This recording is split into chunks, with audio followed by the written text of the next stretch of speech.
I guess the general public would understand that airplanes fly on fuel, fossil fuel that we take out of the ground that produces CO2. But we've suddenly heard in the last couple of years this concept of sustainable aviation fuel. And I think for many it still remains something of a mystery. So if you had your 2-minute elevator pitch to the CEO, Nathalie, how do you explain what sustainable aviation fuel, or SAF, is all about? So I think that rather than making a long speech, a short video that we've made a few years ago during our LiveLand program will explain the main elements on SAF. So could we show the AirFrance video? Here we go. In the future, the way we travel will be different. To find out just how we will travel in the future, AirFrance has come up with a great idea. Well, it's more than just an idea. It's a real flight from Toulouse to Paris. It's got real passengers, real suitcases, and real crew, which is just as well. A flight packed full of ideas for the future that we can put into practice today. So, AirFrance is bringing the industry together to invent responsible air travel.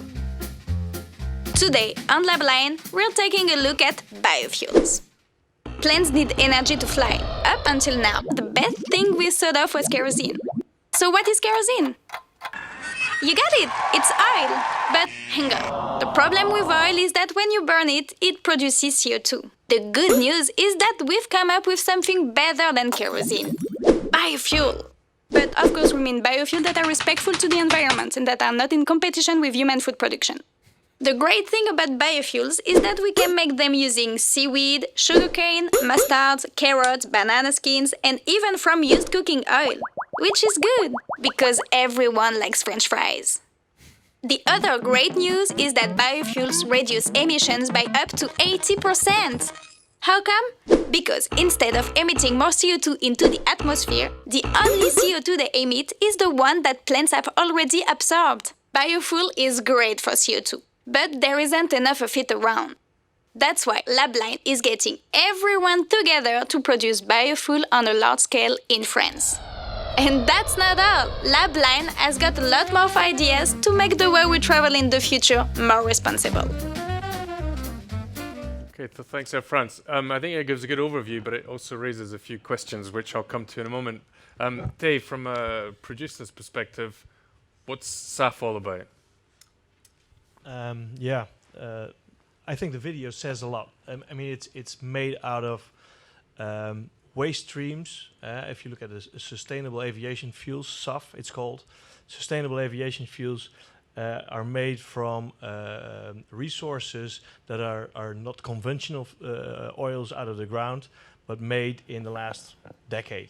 So it can be trees, it can be used cooking oil, and it can be all sorts of feedstocks that are grown right now and are not being used anymore.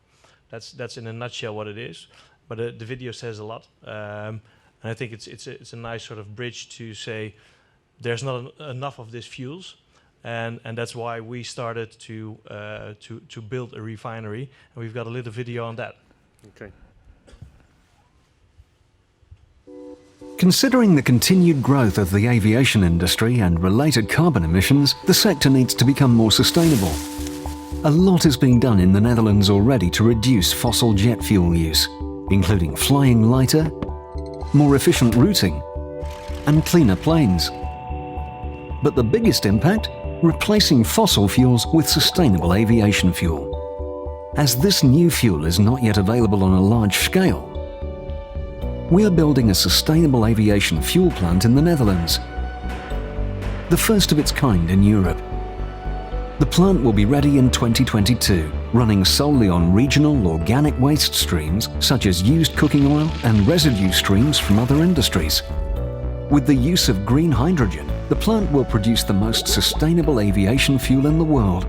On top of that, bio-LPG and naphtha are produced. Supply to the airport will be done through existing infrastructure, allowing planes to fly on sustainable fuel. Compared to conventional kerosene, sustainable aviation fuel reduces CO2 by over 85% and has a positive impact on local air quality. With this new plant, we're contributing to a sustainable future for aviation and a circular economy. very exciting. There's one question which immediately came to my mind. How does this actually work, Nathalie? I mean, does it perform the same as conventional fuel? Can you use it on the same aircraft? It sounds quite complicated. So, in fact, what is quite magic with the SAF is that indeed you can blend it with the fossil kerosene and use it. It's a plug-and-play solution because you don't have to change anything on the aircraft. And therefore, it is an interesting solution to bridge the gap between the breakthrough technology that we are waiting for and the current solution, because you can use it on all aircrafts, in-service aircrafts today. So it's quite interesting. So completely fungible with the existing supply. Absolutely. But in terms of volumes, an interesting statistic there that we saw from both of you, anything up to 80% less CO2. But the volumes being produced today for the sector are very small. Why is that? It sounds perfect. What's keeping the volume so low? Nathalie? Yeah, so in fact, a lot has been done in the last 10 years because we have done a lot through airlines by doing learning and testing. We were both KLM and AirFrance pioneering on these solutions by having the first test flight in 2009 and commercial flights in 2011. Also within Air France, we've launched in 2014 for 2 years a program called the Lab Line for the Future with weekly flights from Toulouse to Paris, where we have got the opportunity to test is the acceptability from the customers. So it's an important part of it, and customers were very ready and keen for this solution if sustainability is totally confirmed with those fuels and if it is locally produced.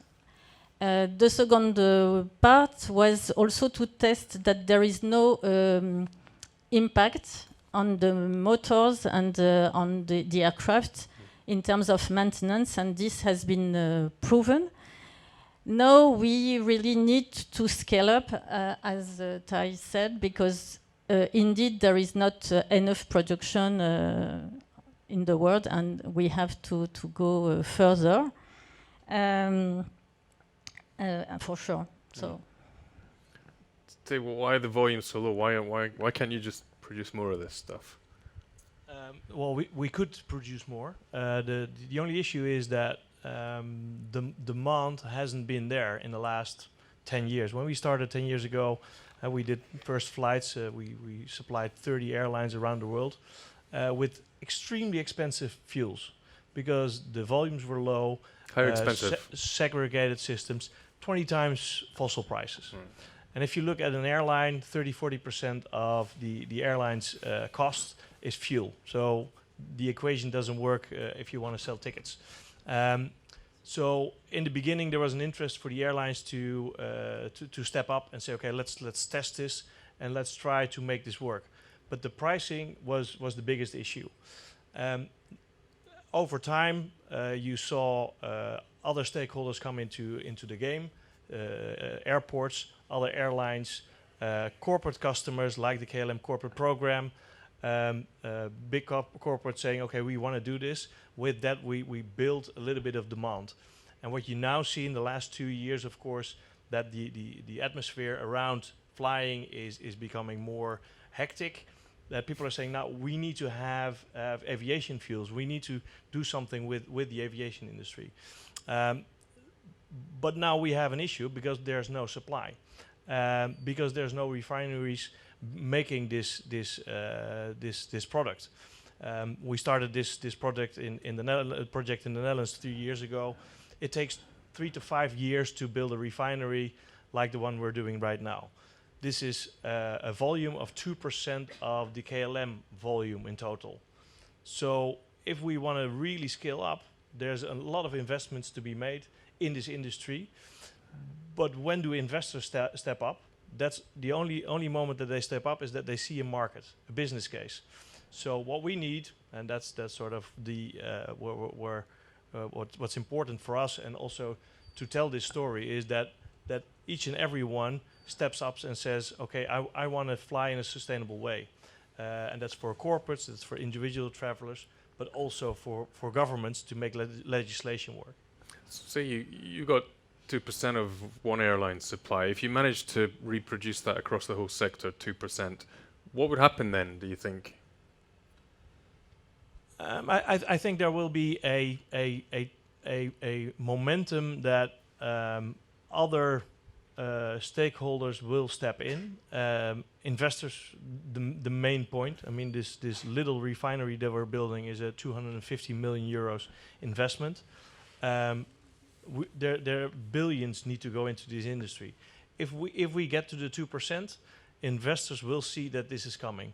Legislation will change. Investors will come in. That means that there will be investments in technology development. The used cooking oil solution is really a nice intermediate solution, but in the end, there's not enough French fries to be cooked for the aviation industry. So we need new technologies, and I think we need the 2% to get those new technologies developed, invested in, and in the end, and you were talking or asking Barbara about the solution, the feature for the future. I think that's synthetic kerosene, taking carbon from the air and transforming that into a jet fuel, and that's what I would see as the biggest feature. Okay. So Nathalie, we've heard from AirFrance, KLM, active in this space, but there are about 40 airlines all around the world that have had some experience of working in SAF. So if we're trying to create this culture shift, this mindset shift, if you had to advise an airline who knows nothing about this, hasn't done any work in SAF, what would you be telling them?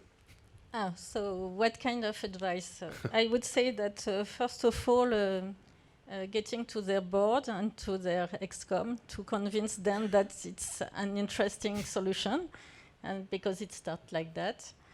The second is to test on their own flights and with their own infrastructure and partnering with their ecosystem to make that happen. And also, I think, start lobbying and discussing with their own government, because as for other transition, it has always started with some incentive from the public policy, and so far we are really lacking from public policy in many countries. So there's clearly a role for government to play in this as well. Another group of stakeholders we haven't mentioned yet is the traditional oil companies. There's a really inelegant expression in English which is about turkeys voting for Christmas. But we're in an area here where we're genuinely asking traditional oil to bet against their own future and try and get active into this brand new energy shift. How are you, as a newcomer to the whole area, how are you engaging with the traditional oil companies? Do you get any interest from them at all? Well, we're at this moment we have a collaboration with Shell, and the funny thing is that started 10 years ago when we started together with KLM. We said we need knowledge from the oil industry to make this market. So we went to Shell, and Shell said, well, it's not our cup of tea because, well, we're selling another product and that's cheaper and it's better, and what we've seen in the last 3-4 years and maybe in the last 24 months is that all these oil majors are stepping up now, and they see, okay, this is really going to happen. It's changing. The world is changing, and we can't just say no. This is happening. The good thing is that these companies, the Shells, the BPs of this world, Total, they know how to build refineries. They can invest these billions that we need for this industry. They have the infrastructure towards the airports. So, in a way, as sort of the new kid on the block, we don't like them, but we also need them. So it's a love-hate situation. And those kind of situations, that tension in a couple can often create good things. so you talked about traditional oil companies, and I'm wondering about your engagement with corporate customers. You alluded to that. How are you getting some customers willing to pay that little bit more for the cost of the flight that they're taking? Yes, as said, it starts with. I mean, it started for us with working with KLM, with other airlines. It started with the budget coming from the sustainability department. 10 years ago, they spent a lot of money on this projects to do a lap line, to do a couple of flights, but the fuel buyer was not involved. And at that moment, we said, okay, we need to involve others, and the end customer is a logical one.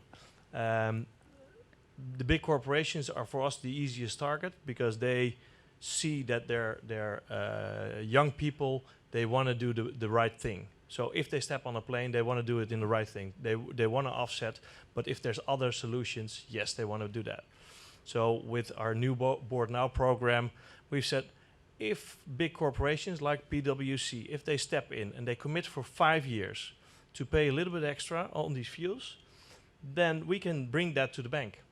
And the bank will say, okay, well, this business case to build this refinery is bankable. So we can add a little bit of volume. And maybe we can build one. But if Microsoft or Google or Apple steps in, we can build 5 of these refineries on the basis that they commit for a longer term. And they see that, and they want to be part of this. And that's something that happened in the last 24 months, that people are really stepping up. Okay, so there does seem to be a genuine momentum here. Nathalie, you had your lab line project, but there's also some exciting news in AirFrance coming up in the middle of this year. You're going to be flying on sustainable aviation fuel out of San Francisco. What's the reaction you're getting to that announcement from the general public, from passengers? Yeah, so we have decided to partner with Shell to get this SAF from San Francisco, and it was very positively taken from the customers because this sustainable aviation fuel is really an advanced one based on the circular economy, and it will be supplied through the normal supply chain of the airport. And in fact, it was also for us to send a message to our French government saying that in the countries where there are incentives towards this deployment of sustainable aviation fuel, things are possible. It's also the case in the Netherlands. And it was a clear message sent that we are ready to invest and we are ready to go on those solutions if also you put the proper effort, and we would love to have sustainable aviation fuel in France.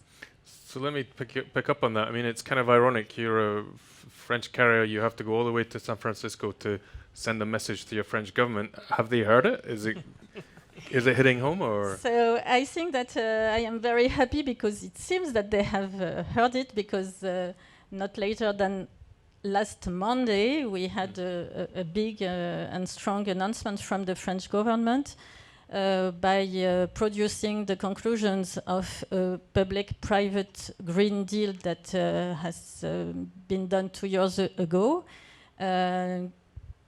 defining the conditions to develop a production supply chain in France. So they have published those conclusions, and on the basis of these conclusions, they have also issued a French ambition. This French ambition is to have an incorporation rate of 2% by 2025, so it's quite challenging, and then 5% by 2030.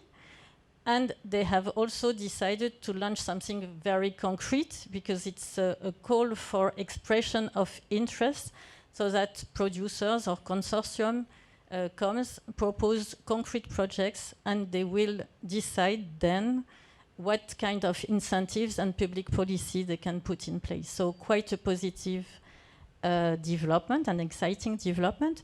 But I would like also to say something.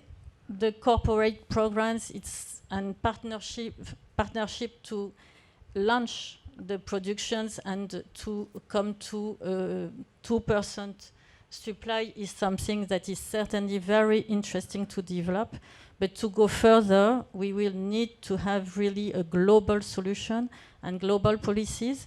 The better would be an international one.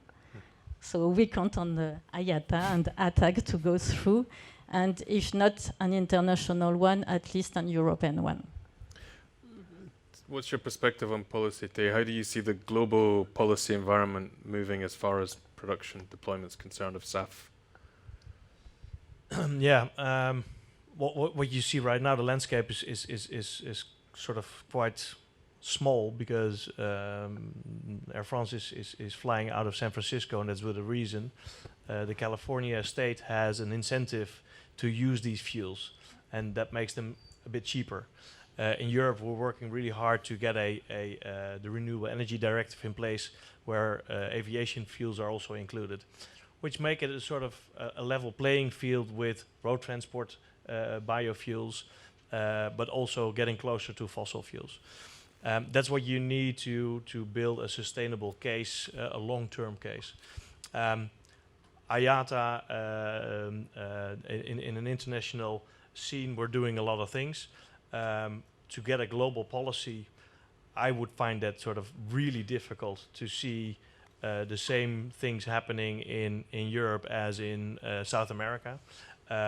So I do agree that's sort of the holy grail. Let's work on that, but at the same time, let's make sure that in our countries where there's the appetite and the momentum, let's make these policies work so that we can really start doing this.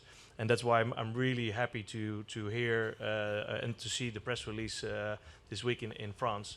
So we are very interested to look into opportunities together with the France to see if we can do something in France. Okay, well, we've run out of time, unfortunately. Nathalie, a last word on this before we've just run out of time, but one final word on where you see things moving in the SAF space. You're happy with the developments and the momentum? Yeah. I think that we are reaching really the momentum, at least within Europe, and also with the European Green Deal. I think that we can really make the difference right now. Okay. We've run out of time, unfortunately, on SAF. Could you join me in thanking Nathalie and Theye for the contributions?